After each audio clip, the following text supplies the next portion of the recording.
There's a word that people use a lot nowadays, and that is the word unprecedented, especially with things happen to do with Trump, right? He'll eventually be removed from office voluntarily or kicking and screaming, but he's not exactly the first president to leave with some legal troubles. As you are sure, President Nixon resigned rather than facing his impending impeachment over the Watergate scandal, being famously told by Republican counterparts in the Senate, "Mr. President, you don't have the votes." But less attention is paid to what happened after Nixon left the White House.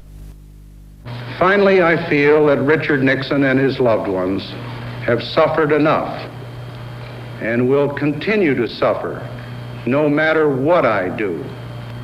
Now, therefore, I, Gerald R. Ford, President of the United States, pursuant to the pardon power conferred upon me by Article 2, Section 2 of the Constitution, have granted, and by these presents do grant, a full, free, and absolute pardon unto Richard Nixon.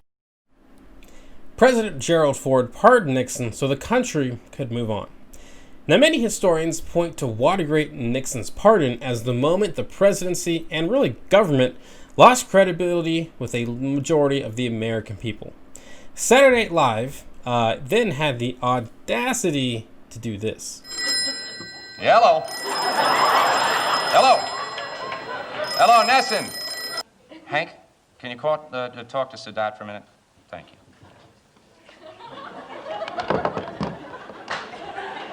Now, as we can see, the Ford popularity is certainly on a sharp rise here. Whereas the... Right.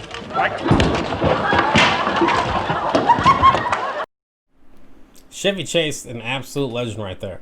So before Nixon, presidents were actually protected by the media. JFK maybe having a few, women who were not Miss Kennedy stuck into the White House. And then I believe it was Roosevelt who had some pretty debilitating, debilitating injuries or problems there that that the media kind of kept hidden from the public.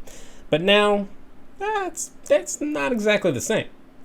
So my question is that if Trump is convicted of crimes before or after he reached before his time in the White House, because there's apparently a bunch of investigations into him in New York, should Biden pardon him to help the country move on from this entire saga? What say you, Kelly? Real short answer here. No. Longer answer.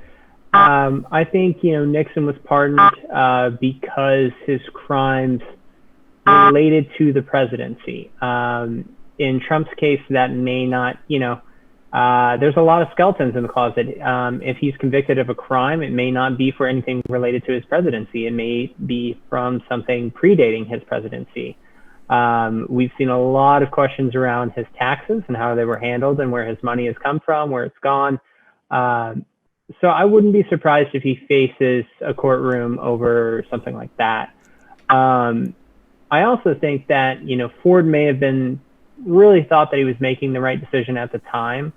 But I think history has proved that it was the wrong decision. My dad was a big fan of it, saying that, well, the country didn't need that. He was right to do it, moved us on. But really, I think it, encouraged the GOP and got us to the point where we are today, in our post-truth era.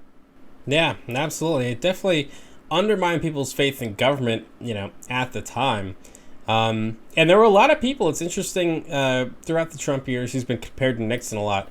There were a lot of people who believed Richard Nixon right up until the very end and were shocked by what happened. And so on both sides of the aisle, folks who saw Nixon as a crook and, folks who didn't, that was very shocking to be this divide there and really not have like a definitive conclusion of Nixon paying for his crimes. Yeah, I think that to try and just, pull the rug over this would be a mistake. again, because I think, you know, of course, the president may face charges over things he's done in office. We've seen a lot of violations of various, you know, things like the Hatch Act. So good chance he could face trouble over that, but there's a lot of chance he could face charges over something completely unrelated to his time in the presidency. Absolutely. Yeah, there's a lot of questions of, you know, tax issues and stuff like that before this. We actually were planning on doing a story about Ivanka being subpoenaed. But, you know, Don, I believe Eric Trump has also been subpoenaed, but they're actively looking into Trump's taxes from before he became president. There's an active investigation going on there. So at this point, it seems like it's not if Trump will be indicted, but when. And we'll just have to see how things play out going forward. Yeah, Biden has said that his administration will not take the same attitude towards the Justice Department that the Trump administration has, kind of using it as another branch of the executive office. Whether that means he plans not to prosecute Trump remains to be seen, but I think it's more that he's signaling that the White House will no longer be directly in charge of the Justice Department, and we're going to go back to seeing a separation of powers there. Absolutely. For Biden's part, I have seen some things that indicate that he wants to kind of move on from, the Trump presidency, the Trump administration, but that just seems like we're gonna have a hard time doing that.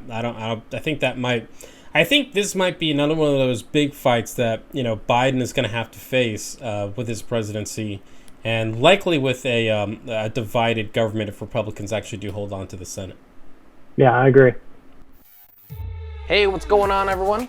Thank you so much for watching Citizen Pete. I really appreciate it.